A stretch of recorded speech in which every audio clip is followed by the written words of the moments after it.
అహాన్ని అణచేందుకే కాలభైరవుడు జన్మించాడా?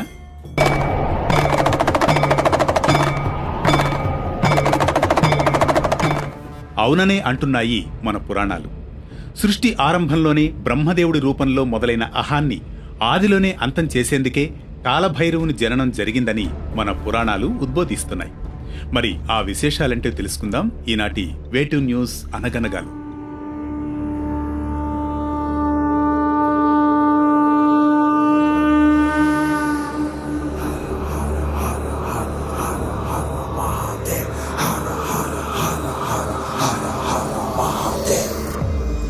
అహం అంటే నేను, నేనే అనే నకారాత్మక భావనను ఎప్పటికప్పుడు తొలగించుకుంటూ ఉండాలని అంటారు పెద్దలు.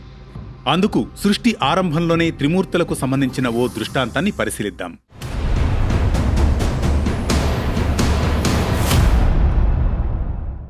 అనగనగా అది సృష్టి ఆరంభమైన సమయం. సృష్టి స్థితి లయలకు కర్తలుగా బ్రహ్మ విష్ణు మహేశ్వరులను సృష్టించింది సకల లోకాలకు తల్లి అయిన ఆ జగన్మాత. ఆ సందర్భంలో ఒకసారి బ్రహ్మదేవుడు శివకేశవులిద్దరినీ చూసి, నేను పరబ్రహ్మ స్వరూపిణ్ణి, నేనే సృష్టికర్తను, మీరిద్దరూ నా ఆజ్ఞానుసారం నడుచుకోవాలి అన్నాడట. దానికి శివుడు, బ్రహ్మదేవ, విష్ణుమూర్తిని సృష్టించిందే నేను, ఆ విష్ణువు యొక్క నాభిలోని పద్మం నుంచి నువ్వు పుట్టావు. సృష్టి కార్యక్రమంలో నీకు తోడుగా ఉండడానికి సరస్వతిని సృష్టించి నీకు ఇచ్చాను.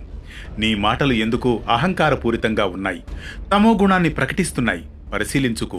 వేదాలన్నీ నేను సర్వేశ్వరుడును అని చెబుతూ ఉంటే నీవు ఇలా మాట్లాడడం తగునా అన్నాడట శివుడు.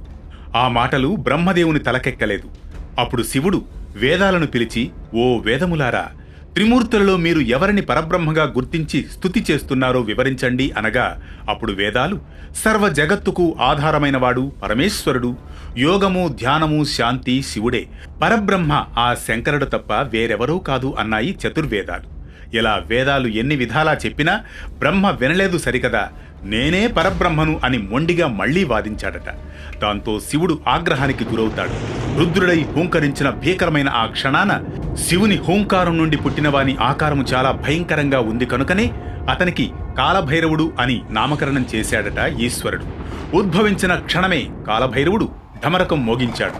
దీంతో భూమి ఆకాశాలు అష్టదిక్కులు దద్దరిల్లాయి. చిందులు తొక్కాడు. దీంతో భూమి కంపిస్తుంది.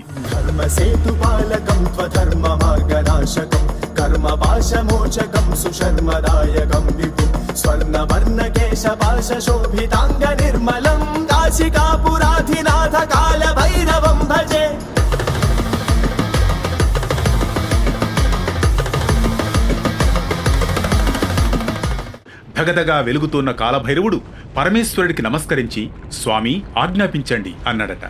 అప్పుడు శివుడు, ఓ కాలభైరవ, బ్రహ్మదేవుడు తమోగుణ ప్రభావంతో వేదాలను కూడా ధిక్కరిస్తున్నాడు, అతన్ని శిక్షించమనగా వెంటనే కాలభైరవుడు తన చిటికిన వేలి గోటితోనే బ్రహ్మదేవునికి చెందిన ఒక శిరస్సును ఒక్క త్రుటిలో త్రుంచివేశాడు. ఆ శిరస్సు వెళ్లి తూర్పు దిశగా పడింది. అదే బ్రహ్మ కపాలం. బ్రహ్మదేవుని గర్వం నశించిపోయింది. అప్పుడు శివుడు కాలభైరవును చూసి, కుమారా, బ్రహ్మశిరస్సు ఖండించావు కాబట్టి నీకు బ్రహ్మ హత్యా దోషం అంటింది. ఆ పాతకం నీ వెన్నంటే ఉంటుంది. నీవు కాపాలికా వ్రతం అవలంబించి క్షేత్రాలన్నీ సందర్శిస్తూ చివరకు కాశీపట్టణం చేరు. కాశీపట్టణం చేరగానే బ్రహ్మ హత్యా పాతకం నీ కనుల ముందే భస్మమైపోతుంది. నువ్విక కాశీక్షేత్రంలో క్షేత్ర పాలకుడిగా ఉంటూ నన్ను సేవించు అంటాడు. బ్రహ్మ హత్యా పాతకం అతని వెనుకే వెళ్ళింది. ఈ రకంగా క్షేత్రాలన్నీ తిరిగి తిరిగి చివరకు కాశీపట్టణం చేరాడు భైరవుడు. భైరవుడు కాశీపట్టణం చేరగానే బ్రహ్మహత్యా పాతకం భగ్గున మండిపోయింది. భైరవుడు గంగా స్నానం చేశాడు. అతని శరీరం ధవళకాంతులతో మిలమిలా మెరిసిపోయింది. ఆ తర్వాత శివుని ఆజ్ఞ ప్రకారం కాశీక్షేత్రానికి క్షేత్రపాలకుడిగా ఉంటూ భక్తుల చేత పూజలందుకుంటున్నాడు కాలభైరవుడు. ఆ విధంగా సృష్టిలోని అహాన్ని తొలగించేందుకు ఆవిర్భవించిన వాడే కాలభైరవుడు. సృష్టి మనకిచ్చే సందేశం ఒక్కటే, నేను కాదు మనం.